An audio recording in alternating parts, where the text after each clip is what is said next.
Good morning. It's 6 o'clock here on your Thursday, or as we like to say, Friday Eve. We made it, friends. One day closer to the weekend. I'm Tim Pham. And I'm Channing Curtis. Let's get right over to meteorologist Thomas Patrick, because Thomas is saying it's going to be a warm Thursday and even warmer weekend ahead. Yeah, quite warm this weekend, which of course is the Mother's Day weekend.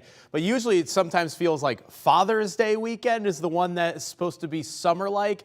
Not this time around. I got 80s in the forecast for this Friday, Saturday, and Sunday.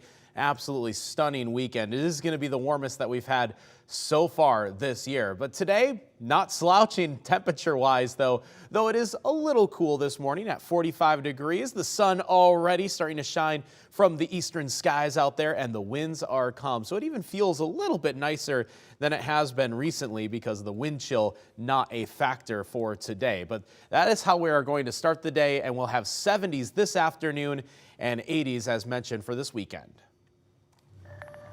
Well, let's take a live look outside at I-90 and Division right now, going through the downtown Spokane area. At 6:01 right now, definitely more cars out on the road, but thankfully no congestion or traffic concerns, at least at this point of I-90 this morning. We'll continue keeping you updated on the traffic situation all morning long here on Up with KREM. Well, this morning we have learned that a teenager died after jumping into the Spokane River near Riverfront Park last night. It's such a sad situation. Rescuers say 4 kids jumped in and only 3 made it out safely. KREM 2's Nicole Hernandez joins us now with the very latest. So those teenagers jumped into the water off of the orange South Howard Street bridge here at Riverfront Park. One of them ended up getting stuck underwater right near that gate behind me here. He ended up being underwater for about an hour. Before the sound of emergency vehicles, I mean, it was pretty messed up. Riverfront Park filled with cries for help. All of a sudden, we hear like screaming and someone saying, "Help me." Isaiah Battles was in the park when the 4 teenagers jumped into the Spokane River. I mean, I was taking my stuff out of my pockets. I was gonna jump in, but he was gone. The Spokane Fire Department says they got the call at 6:58 and were here within 4 minutes. The dive team from the Sheriff's Office and then our water rescue team and the Spokane Valley Fire Department water rescue team responded. But it wasn't until almost an hour later the dive team was able to pull the teenager out of the water. When you get this cold of water, it can take over. It can essentially kind of freeze your muscles. You can panic, that it's hard to breathe. The other 3 kids are physically okay, and the fire department says it seems like they just jumped in the water to have some fun. In Spokane, Nicole Hernandez, KREM 2 News. And at KREM 2, we bring you more to every story. As the weather warms up, first responders are reminding people to be safe on the water. Even as the air temperatures come close to 80 degrees this weekend, water temperatures are still in the 40s and 50s. That's very cold. Your body can seize up and can more or less paralyze you, and this can lead to drowning in just minutes. First responders call it the 1-10-1 rule.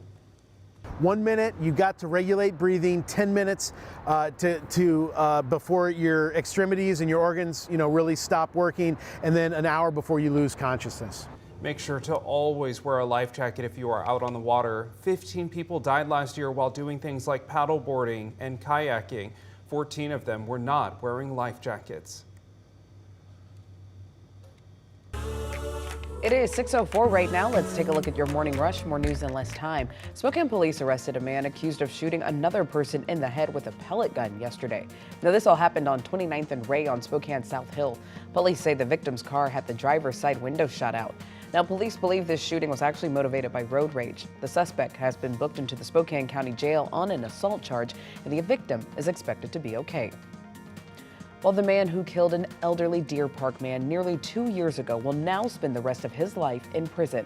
Gary Alt was found guilty of the December 2022 murder of 83-year-old Richard Purdy. Investigators tied Alt to the murder through DNA that was found on a knife at the crime scene. And take a look at this. Firefighters rescued this very grateful pup from an apartment fire in Western Washington yesterday. Now, the dog was home alone at the time of the fire. Thankfully, sprinklers were able to contain the flames and crews were able to put it out pretty quickly.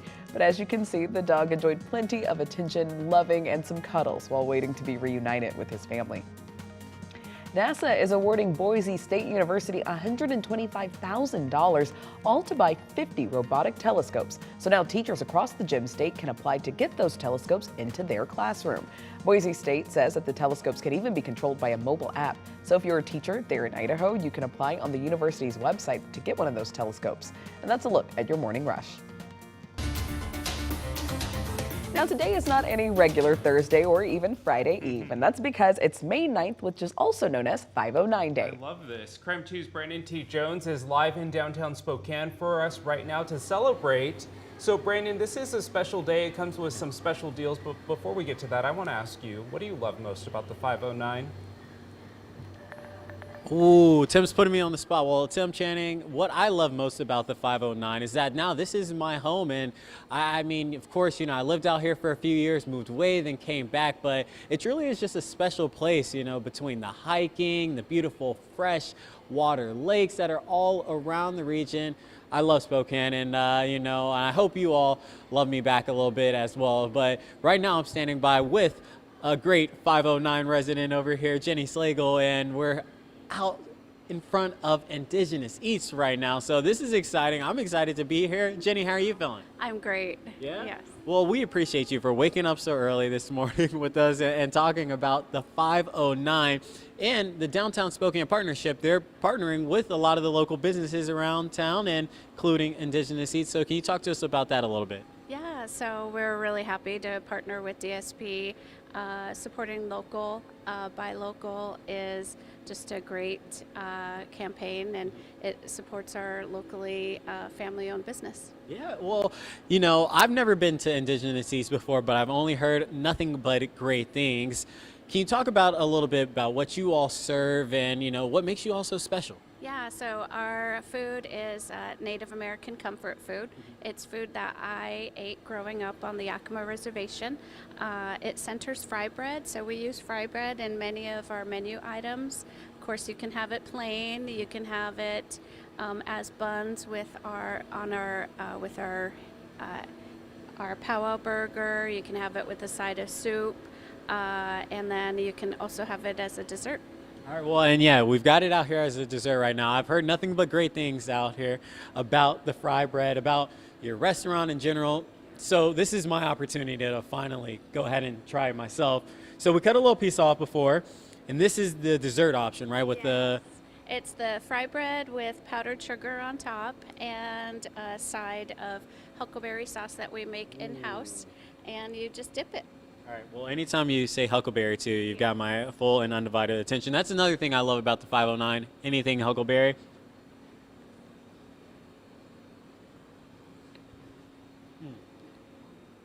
Talk us through. Yes, sweet, and you know, it's real huckleberries that are made. We use our huckleberry sauce in other menu items. We blend it with relish for our powwow burger, our chicken sandwich. So we try to use our items, our ingredients in multiple menu items. Well, you're doing it well. You're doing it well. That was just a small bite, but I'm excited to try, you know, everything else and then come back as well. And then you all come out here today as well and support local businesses, Indigenous Eats. You all are amazing. Thank you again, Jenny. And then also you can go ahead and text us 509 to 509-448-2000. We've got a list of all the participating businesses, including Indigenous Eats, and go out there and support your local businesses. So thank you, Jenny. We appreciate you. And we'll toss it back to you all in the studio. Whoa, wait a minute, Brandon. If you can still hear us, can you bring Tim and I back some snacks, please? That would be great.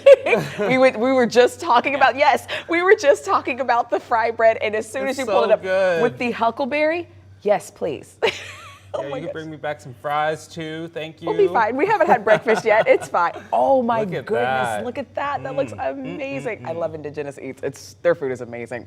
But that actually brings us to our wake up call, because Brandon just asked you what are your favorite things about Spokane? We heard his. Now we want to know yours. What are your favorite things about living here in the 509? So text them to us at 509-448-2000 or post to social media and use the hashtag UpWithKREM.